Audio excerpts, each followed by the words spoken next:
Ma'am, you need to move, now.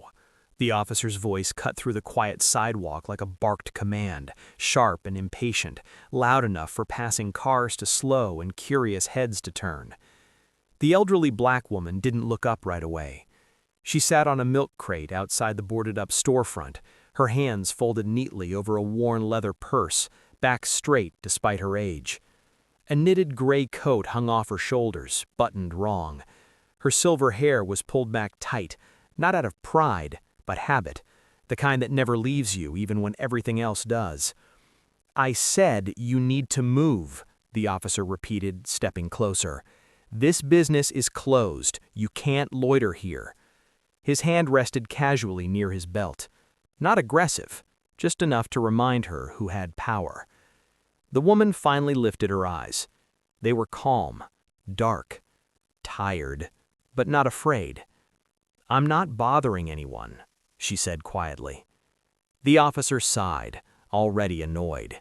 He'd been called in for a disturbance, storefront, closed business, elderly woman refusing to leave. Simple. "Ma'am," he said slower now, like one does with a child, "this store shut down years ago. You can't sit here. It's private property." She glanced at the dusty windows behind her, the faded lettering barely visible beneath grime and time. "Harris and Daughter, Fine Goods." Her lips pressed together. "I know," she said. That answer irritated him more than resistance would have. "Then move along," he snapped. "I don't want to have to escalate this." A murmur rippled through the small crowd that had gathered.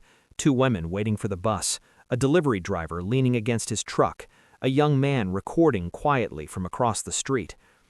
The woman didn't raise her voice, didn't stand, didn't argue. Instead, she reached into her purse with slow, deliberate care. The officer stiffened. "Ma'am, don't," he warned, hand lifting slightly now. She paused, looked up at him again. "Son," she said gently, "I'm just getting my keys." That word, son, landed wrong. "I am not your son," he said sharply, "and I don't care what you're reaching for. You need to leave this area, now." She removed a small ring of keys and held them loosely in her palm. Old keys, heavy ones, the kind you don't see much anymore. She studied them for a moment, almost fondly. "I've been sitting on this sidewalk longer than you've been alive," she said softly. A scoff escaped him before he could stop it. "All right, that's enough," he said. "You're refusing a lawful order. Stand up." The crowd shifted. Someone whispered, "She's old." "I said stand up," the officer repeated, louder now. The woman looked up at him again, her expression unchanged, not defiant, not submissive, just steady. "I will, but not because you yelled." That did it. The officer stepped forward, impatience tipping into authority. "Ma'am, if you do not comply right now, I will remove you myself." A gasp came from somewhere behind him. The woman placed her hands on the crate, pushing herself up slowly. Her knees shook, her breath caught for half a second, just long enough for anyone to watch how much effort it took. But she stood. Face to face with him now, she was shorter, frailer, wrapped in decades of living he hadn't bothered to imagine. "You don't have to touch me," she said. "Then walk away from the storefront." She didn't. Instead, she turned, slowly, and looked at the locked door behind her. The officer followed her gaze, irritated. "What are you doing?" She lifted the keys again. "This lock," she said quietly, "was installed in 1973. He frowned. "What?" "And that sign," she continued, nodding toward the faded lettering, "was painted by my husband the week before our first child was born." The officer let out a short laugh, shaking his head. "All right, ma'am, I don't have time for stories." "They're not stories," she replied. She took one step closer to the door. He blocked her path immediately. "Do not approach the building." Her voice stayed calm. "Young man, for 50 years this place opened because of me." The sidewalk went quiet. The officer stared at her. "You're telling me you owned this store?" "I'm telling you," she corrected gently, "that I built it." He scoffed again, louder this time, turning slightly so the crowd could hear. "All right, folks, let's not encourage this. This woman is confused." That word, confused, landed heavier than any shout. The woman's jaw tightened, not in anger, in restraint. "I remember the first dollar I made in there," she said softly. "I remember desegregation. I remember when the police told us we couldn't sell here at all." The officer's smile faded. "I remember," she continued, "sleeping on that floor because the roof leaked because we couldn't afford repairs." A car drove by slowly. No one spoke. "I remember the day my husband collapsed right behind that counter." She tapped the glass gently with one knuckle. "And I remember unlocking that door alone the next morning, because grief doesn't pay bills." The officer shifted uncomfortably. "Ma'am, even if that were true, this store is closed. You can't be here." She nodded. "Yes," she said, "I closed it." She lifted the keys again, this time higher. "In 2001, after the landlord raised the rent for the third time and my hands couldn't work like they used to." The officer's throat tightened. He didn't know why. "That door hasn't opened since," she said, "but it's still mine." A beat. Then another. Someone in the crowd whispered, "Oh my God." The officer exhaled sharply, trying to regain control. "Do you have proof?" She looked at him, really looked at him now. "I do," she said, "but before I show you," she gestured to the sidewalk, "are you going to apologize for how you spoke to me?" The officer froze. The crowd leaned in, and for the first time since he'd arrived, the balance of power shifted. The officer didn't answer her right away. For a moment he simply stood there, jaw tight, eyes flicking between the elderly woman and the small crowd that had gathered along the sidewalk. He could feel it, that subtle shift when authority begins to wobble, when certainty starts to crack. "Ma'am," he said finally, choosing his words carefully now, "if you're claiming ownership, then we'll need documentation, deeds, records, something official." She nodded once, as if she'd expected nothing less. "That's fair," she replied. He gestured toward the crates she'd been sitting on. "Then you'll need to step away from the entrance while we sort this out." Again that word, "we," as if the matter already belonged to him. She didn't argue. She picked up her purse, moved a few feet down the sidewalk, and sat again. The motion was slow, deliberate, painful. Anyone watching could see that standing twice in one morning was already more than her body wanted to give. The officer stepped aside and spoke quietly into his radio. "Dispatch, I need property records for 417 Maple Avenue, old storefront, Harris and Daughter Fine Goods." There was a pause. Static. "Copy. Stand by." The crowd didn't disperse. They never did once people sensed a story forming. A bus hissed to a stop nearby. Its doors opened, then closed again as the driver lingered, watching. A man across the street lowered his phone briefly, then raised it again. Somewhere a woman murmured, "That poor lady," while another voice replied, "She don't look confused to me." The officer pretended not to hear any of it. He turned back to the woman. "What's your name?" She adjusted her coat. "Evelyn Harris." He typed it into his handheld device. Nothing popped up immediately. "And how old are you, Miss Harris?" She smiled faintly. "Old enough to remember when this block had dignity." That wasn't an answer, but he let it slide. "How long have you been sitting here today?" "Since before sunrise," she said. "I come every year on this date." That made him pause. "Why?" She looked past him, through the dusty glass, like she was seeing something he couldn't. "Today would have been my husband's 75th birthday." The officer cleared his throat, uncomfortable. Personal details complicated things, humanized them. He glanced back at the storefront. The windows were clouded, but behind the grime you could make out shelves, an old counter, the ghost of a register. Dispatch crackled again. "Daniels," the voice said. "Records show the property is currently owned by Maple Avenue Holdings, LLC, acquired in 2003. The officer nodded. That was what he expected. He turned to Evelyn. Ma'am, according to city records, the building was sold over 20 years ago. It's no longer under your name. She didn't flinch. I know, she said. That answer irritated him all over again. So then you agree you don't own it? She lifted her chin slightly. I said I'd built it. I didn't say I still held the paper. The officer exhaled sharply. Ma'am, that's not how ownership works. No, she agreed. That's how survival works. He stared at her. What does that mean? It means, she said evenly, that sometimes you sell what you love because the world leaves you no choice. The crowd had gone quiet again. The officer shifted his weight. He didn't like how this was unfolding, how every answer from her sounded rehearsed, grounded, calm, confident in a way liars rarely are. Do you have any proof you ever owned the business? He asked. She opened her purse again. Slowly, carefully.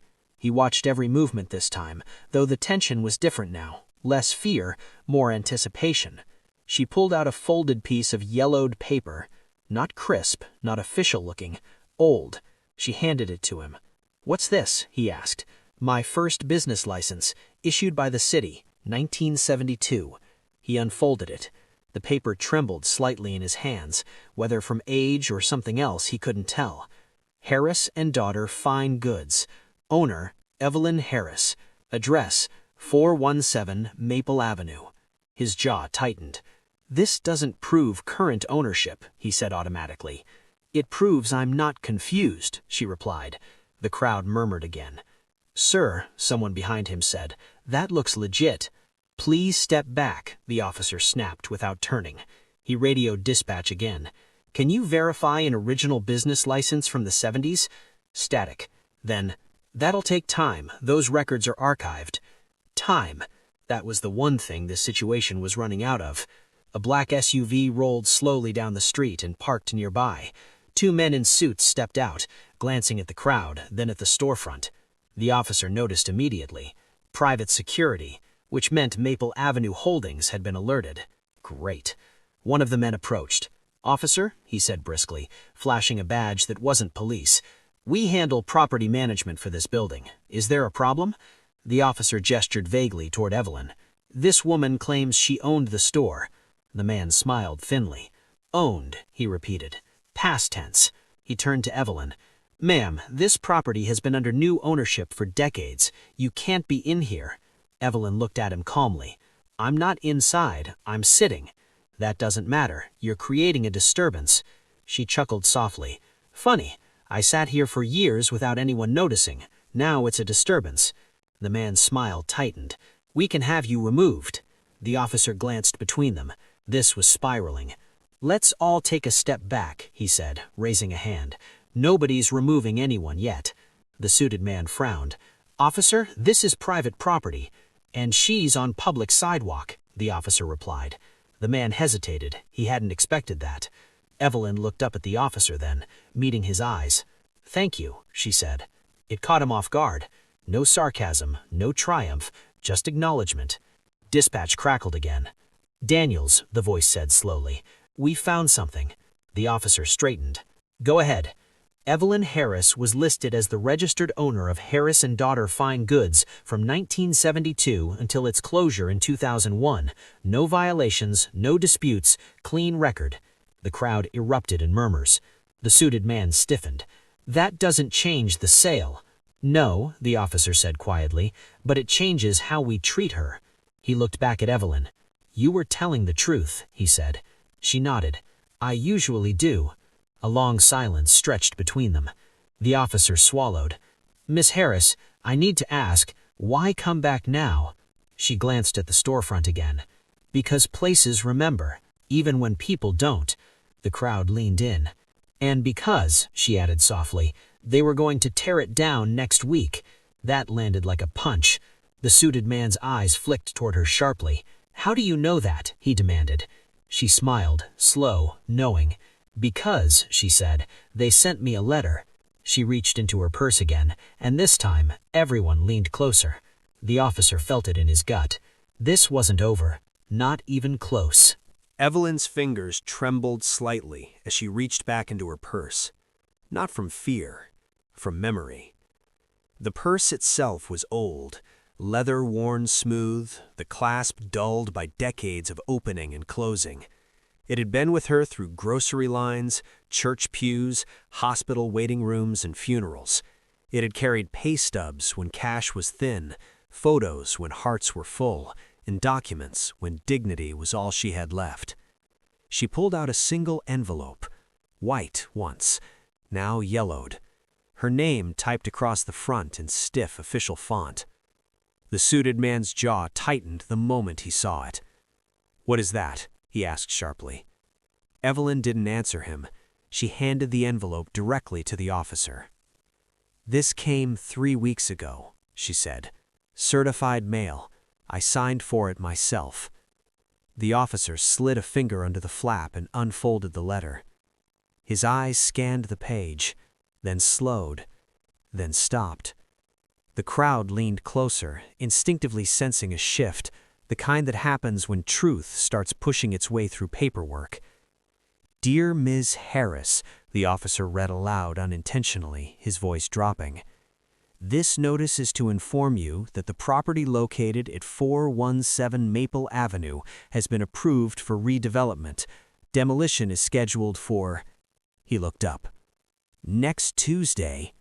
A murmur rippled through the onlookers. "Next Tuesday?" someone whispered. "That's in 3 days." The suited man cleared his throat. "Officer, that letter was a courtesy notice. She no longer has standing."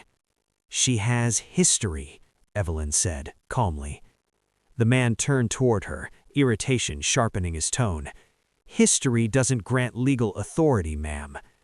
"No, but it demands respect." The officer folded the letter slowly, carefully, as if sudden movements might fracture what little balance remained. "You came here because of this," he said.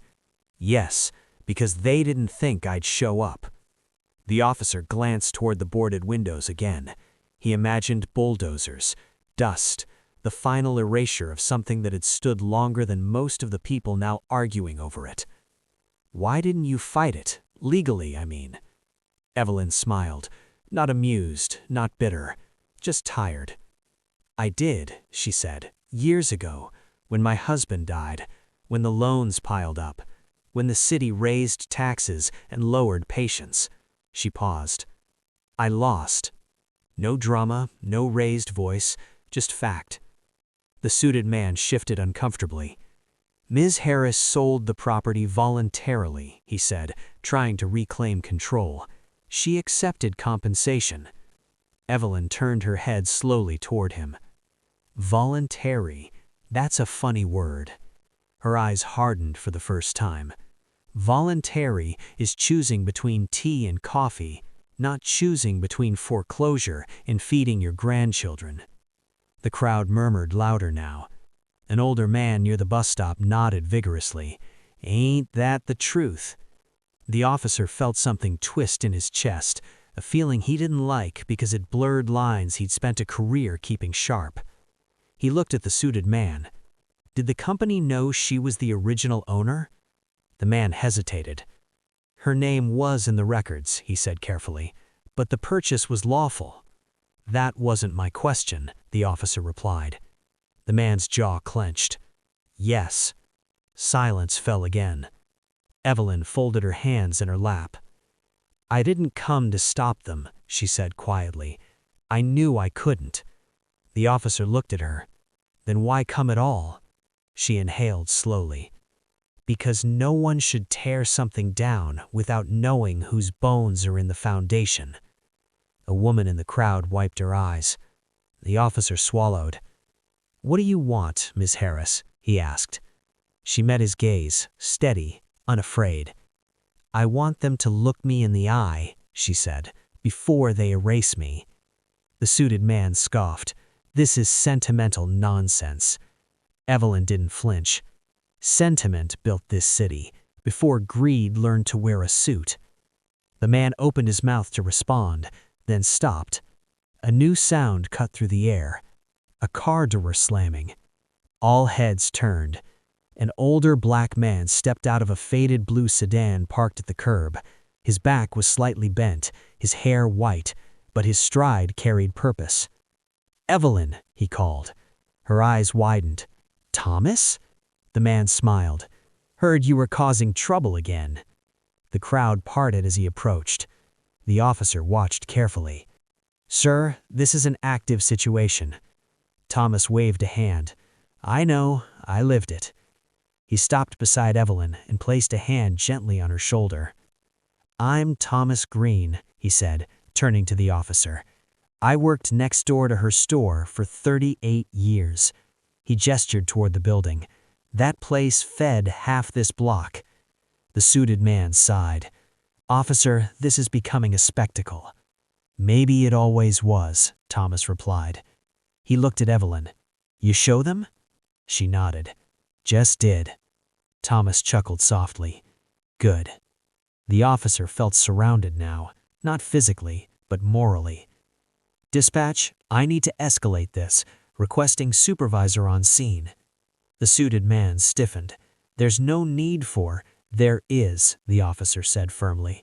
"This isn't a removal anymore. It's a dispute." Minutes passed. Traffic slowed. Phones kept recording. Evelyn sat quietly through it all, hands folded, eyes fixed on the storefront like it might speak back if she waited long enough. A patrol car pulled up, then another. A supervisor stepped out, a woman in her hair pulled back tight, eyes sharp with experience. She surveyed the scene quickly. "What do we have?" she asked. The officer handed her the letter, the license copy, and summarized everything in clipped sentences. The supervisor read in silence. Then she looked at Evelyn. "Miss Harris," she said, voice measured, "do you understand you no longer have legal ownership?" "Yes," Evelyn replied.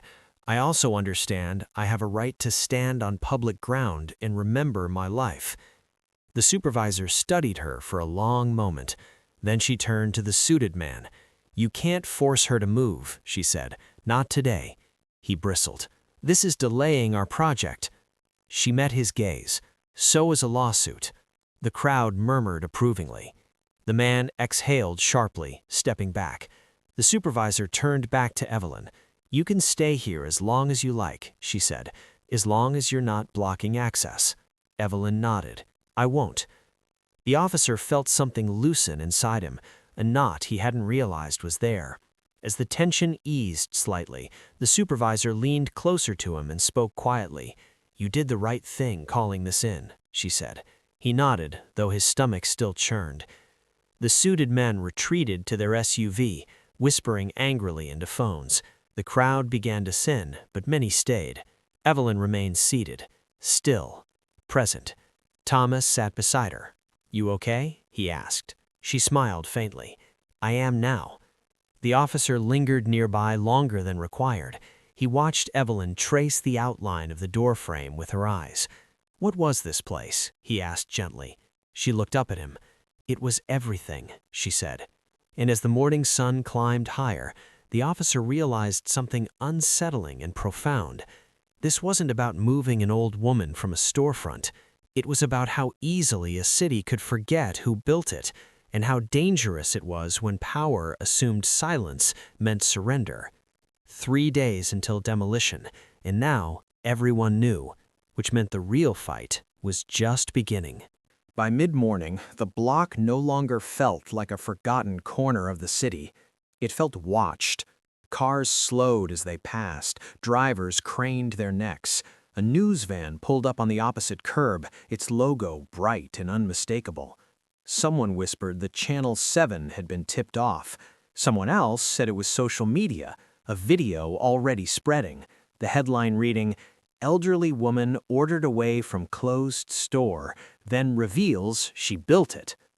Evelyn Harris sat exactly where she had been all morning.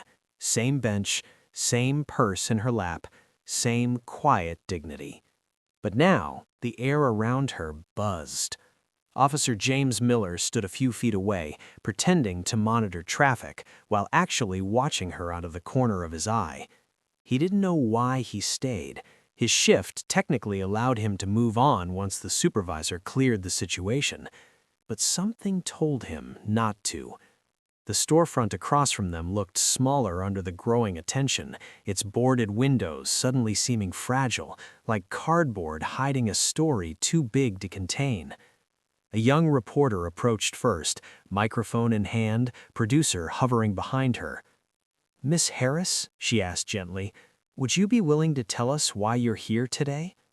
Evelyn looked up, eyes sharp despite the years. "I've been telling people why I'm here my whole life. No one ever listened before." The reporter hesitated. "We're listening now." Evelyn studied her for a moment, then nodded. "This store opened in 1973, back when Maple Avenue didn't want people like me owning anything but trouble." The reporter's pen froze mid-scratch. "My husband and I worked 3 jobs each," Evelyn continued. "We were denied loans 6 times. Banks called us high risk. Neighbors called us ambitious." She smiled faintly. "We called ourselves tired."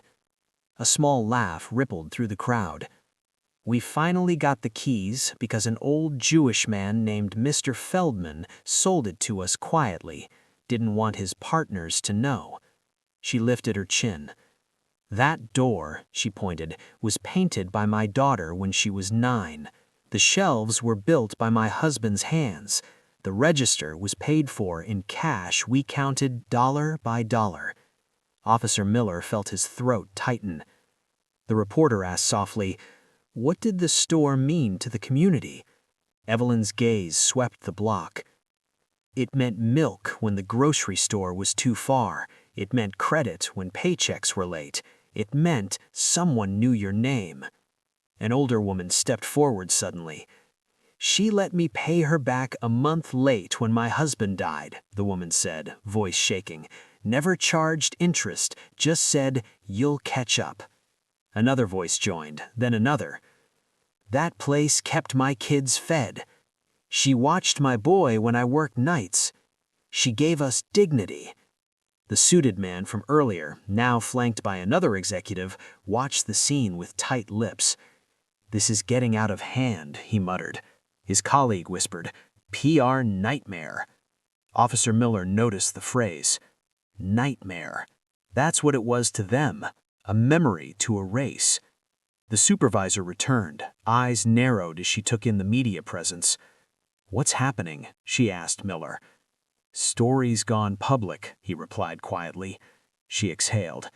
"Of course it has." Across the street, a man with a camera zoomed in on the boarded storefront. And that's when someone noticed it, a faded marking beneath the peeling paint. "Wait," a man called out. "Zoom in there." The cameraman adjusted focus.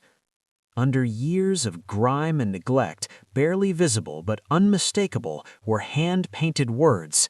"Harris Family Market." The crowd went silent. Evelyn closed her eyes.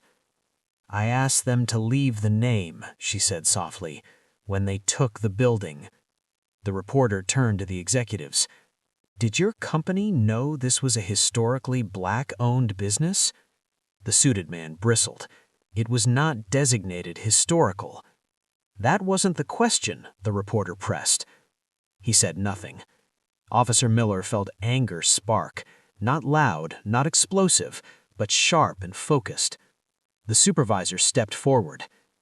"Demolition is postponed," she said firmly, "until the city reviews this." The suited man spun. "You don't have authority." She met his gaze. "I do when there's public interest and potential misconduct." The man's face flushed. Evelyn watched it all without expression. She had learned long ago that power hated witnesses. A city official arrived next, a councilman, sweating in his suit, shaking hands with cameras rolling. "Miss Harris," he said with a practiced smile, "we appreciate your contributions." "No," Evelyn interrupted. The smile faltered. "You don't," she said calmly. "If you did, I wouldn't be sitting here begging to be remembered." The crowd murmured approval. The councilman cleared his throat. "Perhaps we can discuss a memorial plaque." Evelyn laughed softly. "A plaque," she repeated, "after you erase the building." She shook her head. You want to honor us. Stop pretending we were accidents." Officer Miller felt a rush of pride he hadn't expected. The reporter turned to him. "Officer, when you approached Ms. Harris earlier, did you know who she was?" He swallowed. "No," he admitted. "I thought she was trespassing." "And now?" He looked at Evelyn. "I think she's standing on her own ground," he said. The crowd applauded. The suited man stepped back, phone to his ear. "We need legal," he hissed. Evelyn leaned back on the bench, exhaustion finally creeping in. Thomas squeezed her hand. "You okay?" She nodded. "I didn't come to fight," she said, "but I won't disappear." Officer Miller approached her again, more carefully this time. "Ms. Harris," he said, "do you have any documentation, photos, deeds?" She smiled faintly. "I have something better," she said. She reached into her purse again. This time, she pulled out an old black-and-white photograph. She handed it to him. It showed a younger Evelyn and her husband standing proudly in front of the store, ribbon-cutting scissors in hand. Behind them, a crowd of smiling neighbors. Above the door, freshly painted, "Harris Family Market, STD 1973. Officer Miller stared. On the back, written in careful cursive, were the words, "We built this for them." He handed it back with reverence. The supervisor leaned over his shoulder. "We're filing this with the city," she said. "This changes things." The suited man's phone call ended abruptly. He looked pale. "Ms. Harris," he said stiffly, "we'd like to discuss compensation." Evelyn met his gaze. "You already paid me," with silence. She stood slowly, leaning on her cane. "I'm not here for money," she said. "I'm here so my grandchildren know I existed." The reporter wiped her eyes. The councilman nodded vigorously. "We'll form a review committee." Evelyn raised a hand. "Don't," she said. "Just listen." The crowd fell quiet again. "For 50 years," Evelyn continued, "this place held more than groceries. It held people. If you tear it down, do it knowing you're tearing down a memory." She turned toward the storefront one last time. Officer Miller watched her, truly watched, and understood something fundamental shift inside him. This wasn't an old woman clinging to the past. This was the past demanding to be acknowledged. And the city had no choice but to answer. Because now, everyone was watching, and the name on the wall had finally been seen. By early afternoon, Maple Avenue no longer belonged to the city. It belonged to memory. Yellow police tape fluttered gently in the breeze, not as a barrier, but as a perimeter of pause. Demolition crews had been sent away. Their machines sat idle down the block, metal beasts suddenly unsure of their purpose. The storefront remained standing, silent, chipped, dignified, like an elder finally allowed to speak. Evelyn Harris sat inside a folding chair someone had brought out for her. A young woman from the crowd draped a light sweater over her shoulders without asking. Evelyn accepted it with a nod, too tired now to protest kindness. Officer James Miller stood nearby, arms crossed, scanning the growing crowd. He wasn't assigned to crowd control anymore, not officially, but he stayed. Something about leaving felt wrong. Across the street, the news van's satellite dish whirred softly. Inside the van, producers argued. "This isn't just a viral clip anymore," one said. "This is history and liability for the city." The suited developers stood off to the side, phones pressed to ears, voices low and clipped. Their confidence from earlier had drained away, replaced with calculation. A woman in a navy blazer approached Evelyn carefully. "Miss Harris?" she asked. "I'm Angela Price from the City Cultural Preservation Office."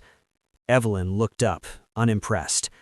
"That office didn't exist when we needed it," she said calmly. Angela swallowed. "No, ma'am, it didn't." She crouched slightly to be eye level. But it exists now, and I'm here to listen." Evelyn studied her face, searching for sincerity. She'd learned over decades how to tell when people came to help and when they came to manage damage. Listening costs nothing. Doing something does. Angela nodded. "I understand." Evelyn gestured toward the building. "That place fed families when this city wouldn't, when the banks wouldn't loan us money, when the police wouldn't patrol here unless something was already broken." Officer Miller felt the words land squarely on his chest. Angela took notes, hand trembling slightly. "We're reviewing archival records now. There may be grounds for landmark protection." A murmur rippled through the crowd. Landmark. The words sounded heavy, permanent. The suited developer snapped his phone shut and strode over. "That building doesn't meet criteria," he said sharply. "No designation, no paperwork." Evelyn turned to him slowly. "You ever notice how paperwork only matters when it protects power?" she asked. He bristled. "This is private property." She nodded. "It always was." The developer scoffed. "You sold it." "I lost it," she corrected. "There's a difference." Silence pressed in. Officer Miller watched the exchange and realized something unsettling. The law he'd been trained to uphold was clean on paper, but real life was messier, and messier still was justice delayed long enough to look like erasure. A man pushed through the crowd suddenly, breathing hard. "Miss Harris," he called, "you don't know me, but—" Evelyn squinted. "Samuel?" The man's eyes widened. "You remember?" She smiled faintly. "You used to steal gum. I let you." Laughter rippled through the crowd. Samuel wiped his eyes. "You saved my life," he said. "I was hungry. You fed me. I own a restaurant now." He held up his phone. "I told my staff, we're closing early today. We're bringing food." Evelyn's lips trembled. "You didn't have to." "Yes," he said firmly. "I did." Food began arriving. Trays, boxes, casseroles, set gently on folding tables someone conjured out of nowhere. The sidewalk transformed into something resembling a block party, but quieter, reverent. Officer Miller watched elderly neighbors greet each other, some hugging for the first time in years. A woman whispered to him, "This place kept us alive." He nodded, throat tight. Across the street, the councilman reappeared, flanked by aides.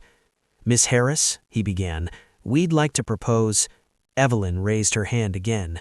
"No speeches," she said. "You want to help? Sit." He blinked. "Sit?" Clarified. "Eat." The aides exchanged looks, but the cameras were rolling. Reluctantly, the councilman took a seat. A young boy approached Evelyn shyly. "My grandma says you're famous." Evelyn chuckled softly. "Fame fades, kindness sticks." Officer Miller felt something inside him loosen, something he hadn't known was tight. Later, as the sun dipped lower, casting long shadows against the boarded windows, Officer Miller approached Evelyn again. "Miss Harris," he said quietly, "I owe you an apology." She looked at him, attentive. "You spoke to me like you didn't belong, like you were a problem to move." She nodded. "You did." He swallowed. "I was wrong." She studied her face for a long moment. "You believed the uniform more than the woman. That's not rare." He nodded. "But," she added gently, "you stayed. That matters too." His eyes burned. "Thank you," he whispered. She patted his hand. "Just remember next time, before you order someone away." He straightened. "I will."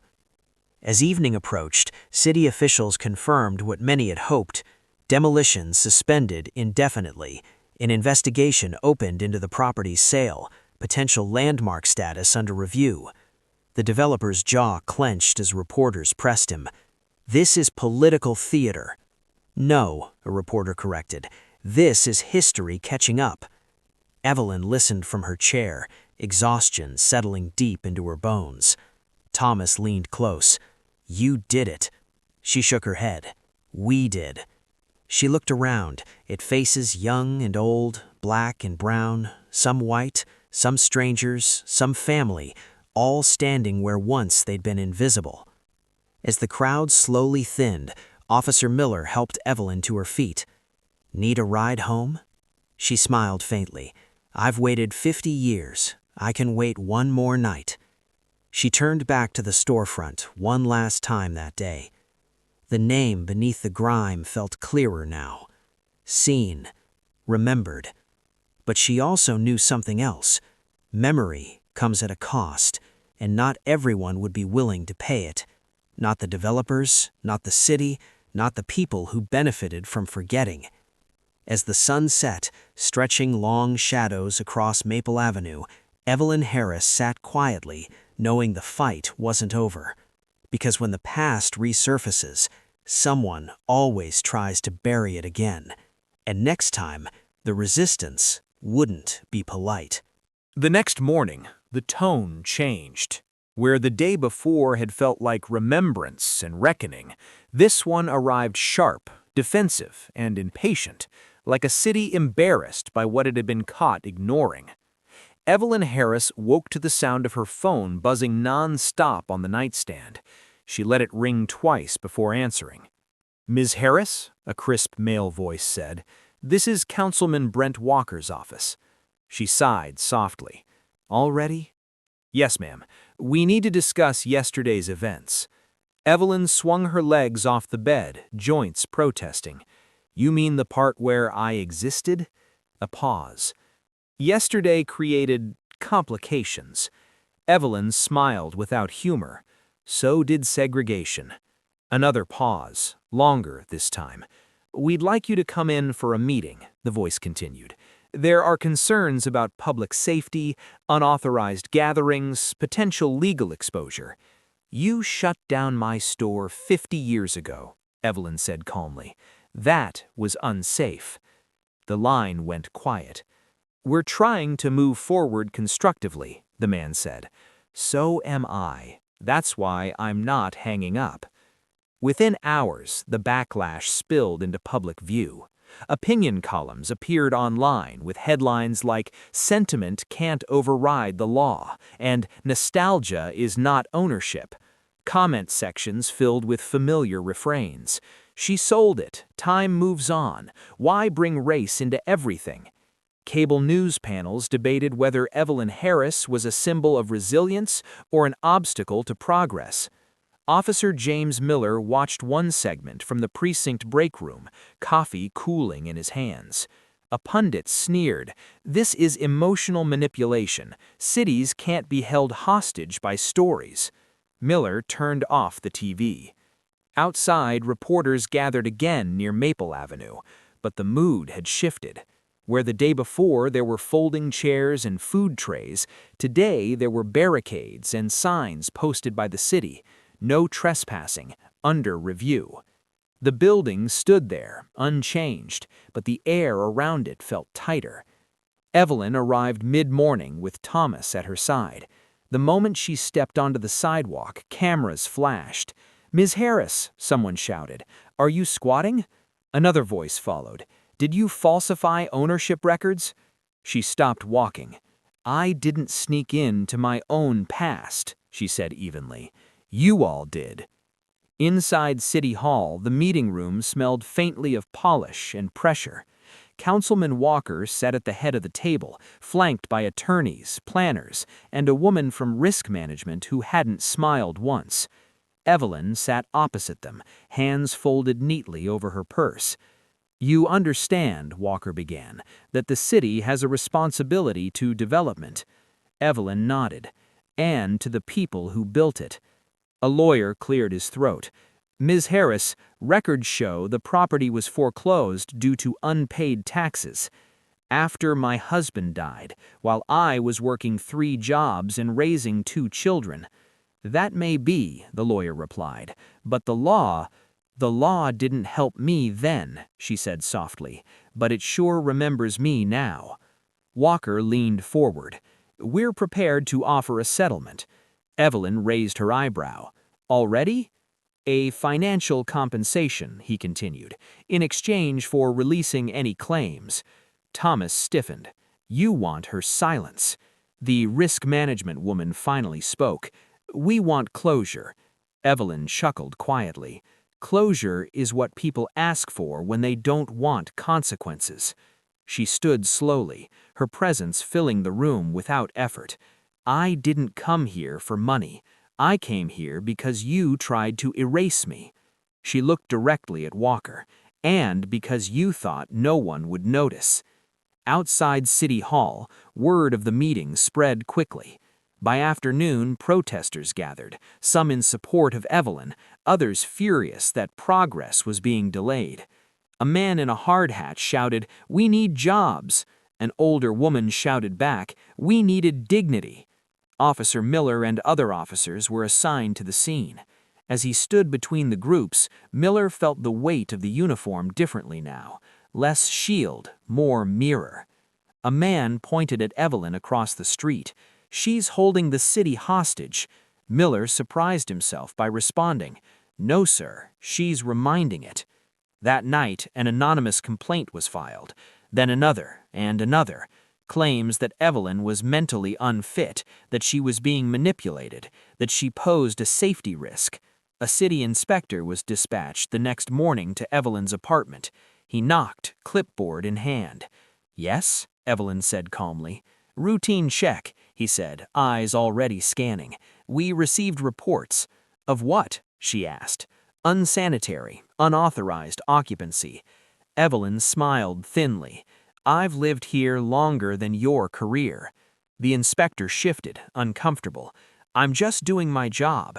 "So were the men who padlocked my store," replied Evelyn.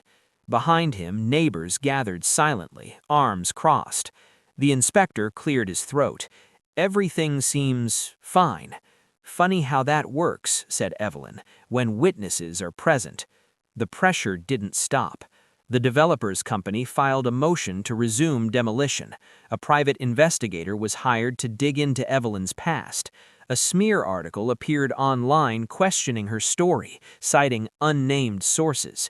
Evelyn read it quietly at her kitchen table, then folded the paper carefully. Thomas slammed his fist down. "They're trying to break you." Evelyn looked at him with tired eyes. "They're late." She picked up her coat. "Come on." "Where are we going?"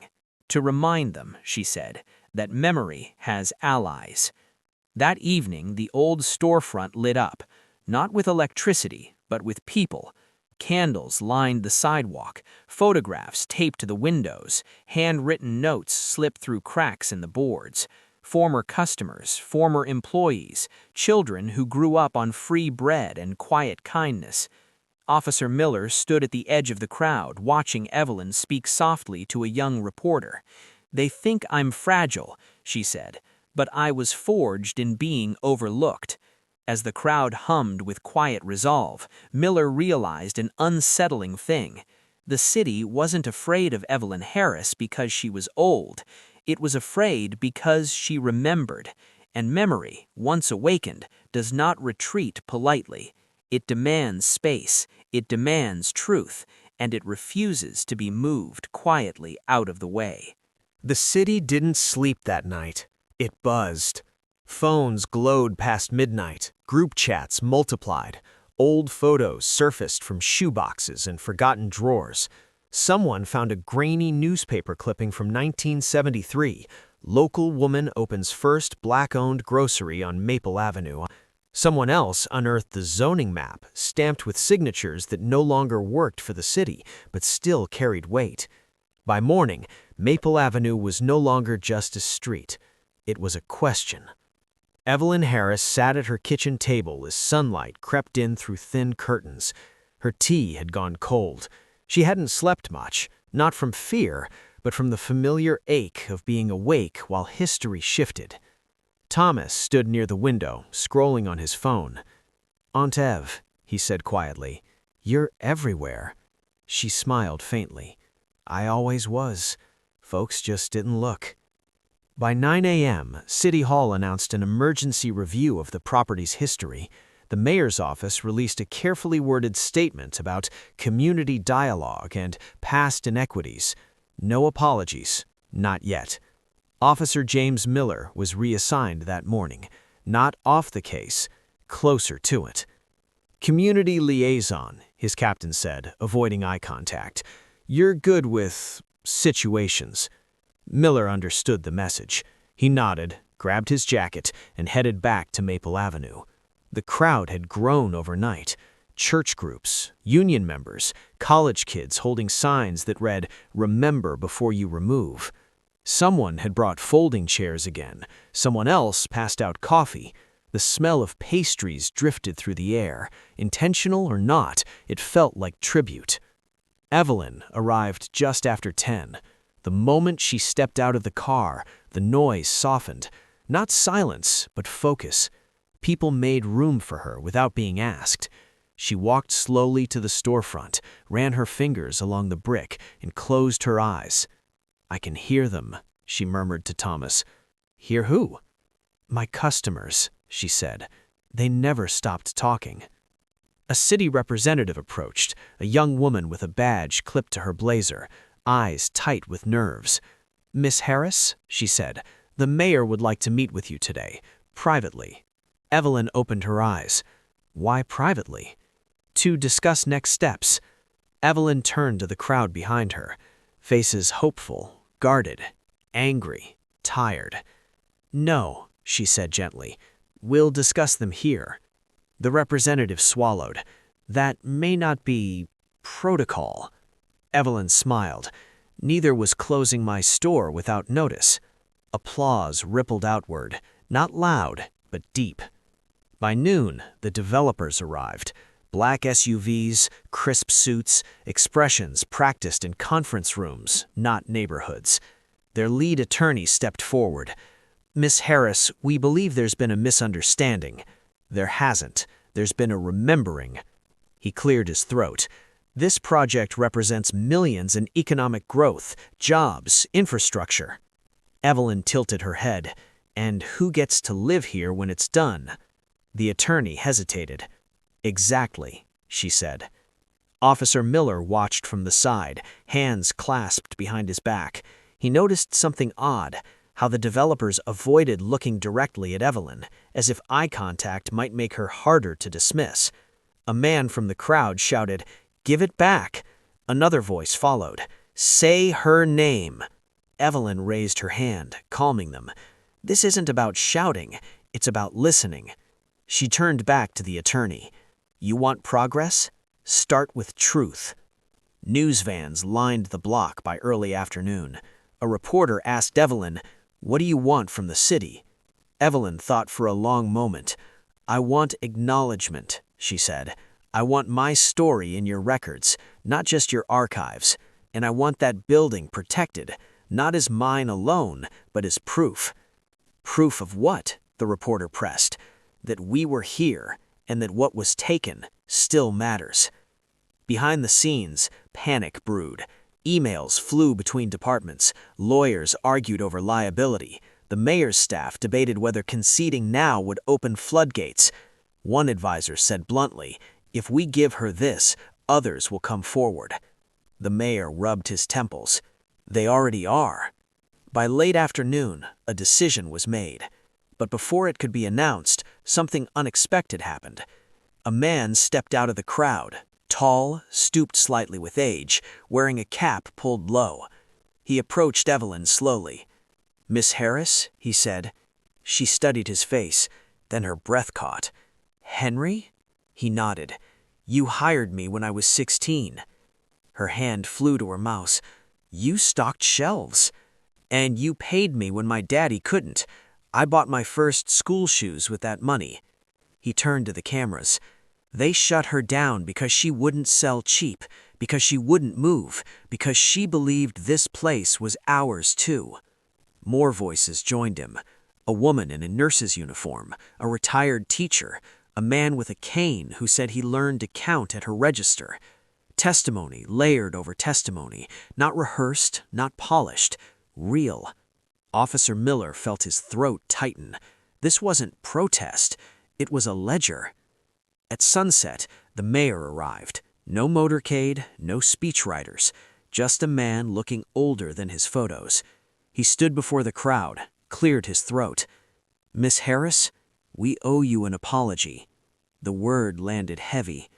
For what was taken, for what was ignored, for what was delayed. Evelyn listened, face unreadable. "We are halting the development," the mayor continued, "effective immediately. The building will be designated a protected historical site pending review, and we will open a formal investigation into the circumstances of its closure." The crowd exhaled as one. Evelyn stepped forward. "That's a start," she said. The mayor nodded. "I know." As night fell, lights came on inside the old store for the first time in decades. Temporary, strung extension cords, but bright enough to chase away shadows.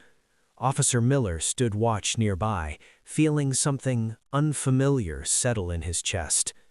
Hope, maybe, or accountability. Evelyn sat on a folding chair inside the doorway, watching people move through the space that had once been hers. Thomas leaned down. "You did it." She shook her head gently. "No, we did." Outside, the city watched, not from a distance anymore, but up close, and for the first time in a long time, it couldn't look away. The morning after the announcement felt different. Maple Avenue woke up slowly, like an old man stretching joints that hadn't moved freely in years. The streetlights clicked off one by one. Dew clung to the sidewalks. The boarded windows of the old store looked less like scars and more like closed eyes waiting to open. Evelyn Harris arrived just after sunrise. She stood across the street for a long time before crossing, her coat buttoned tight against the chill. The building looked smaller in the daylight, but heavier too, weighted with memory. 50 years of it. Officer James Miller was already there. Not in riot gear, not behind tape, just leaning against his cruiser, coffee cooling in his hand. He straightened when he saw her. "Mornin', Miss Harris." "Morning, officer," she replied. There was a pause, not awkward, just honest. "I wanted to say something," Miller said. "Yesterday, I was wrong, in the moment and in the system that put me there." Evelyn studied him. "You didn't know." "That's not the same as it being okay," he said quietly. She nodded once. "No, it isn't." But then she surprised him. "Thank you for staying," she added. "Most don't." Miller swallowed. "I'm trying to learn when to stand still." Inside the store, volunteers were already gathering. City workers removed the demolition notice. Historians photographed the walls. Someone swept the floor gently, like they were afraid to wake the dust too abruptly. Evelyn stepped inside. The smell hit her first. Old wood, paper, something faintly sweet, like sugar long absorbed into the walls. She closed her eyes. For a moment, she was 30 again. Her husband lifting crates, her son sitting on the counter swinging his legs, a bell above the door chiming with every customer. "Miss Harris?" She opened her eyes.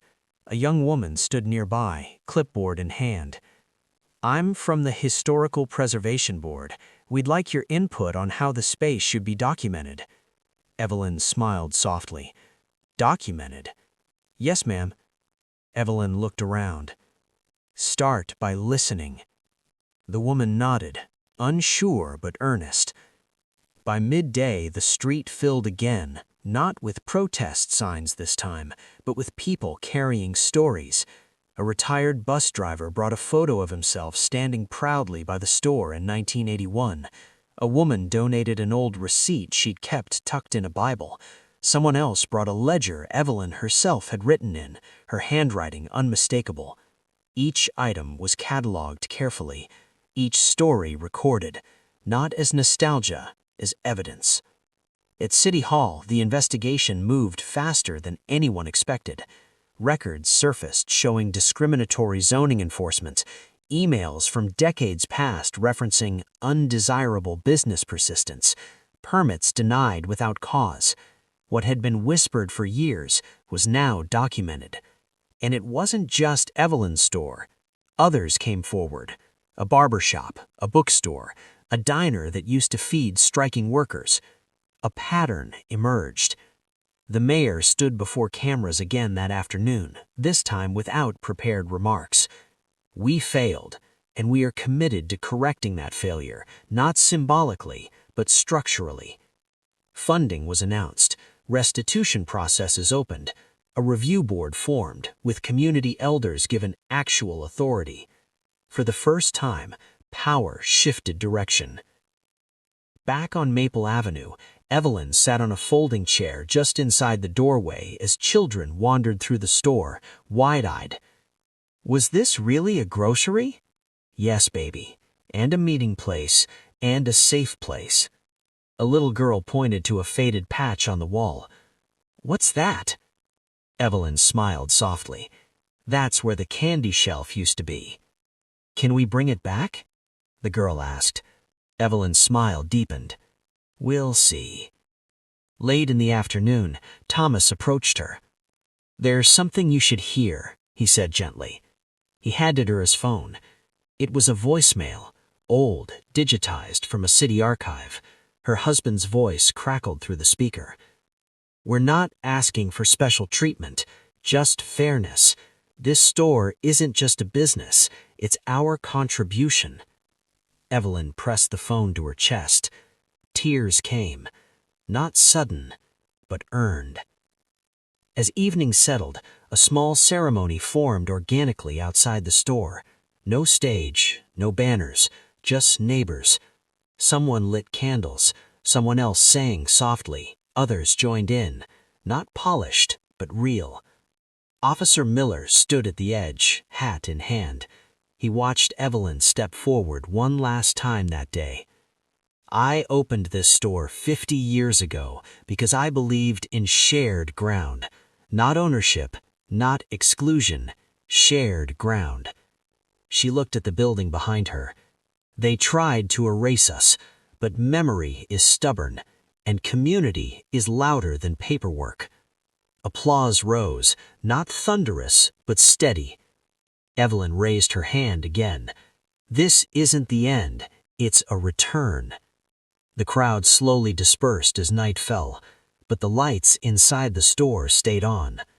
Officer Miller lingered until Evelyn locked the door. You'll be back tomorrow? He asked. She smiled.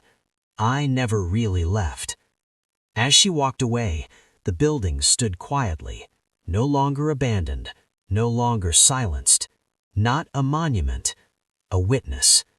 And across the city, people talked, not just about Evelyn Harris, but about their own untold histories. Doors once closed began to creak open.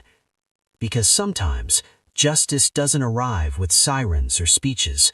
Sometimes it arrives as an old woman sitting calmly in front of what she built, refusing to move, and reminding a city who it belongs to.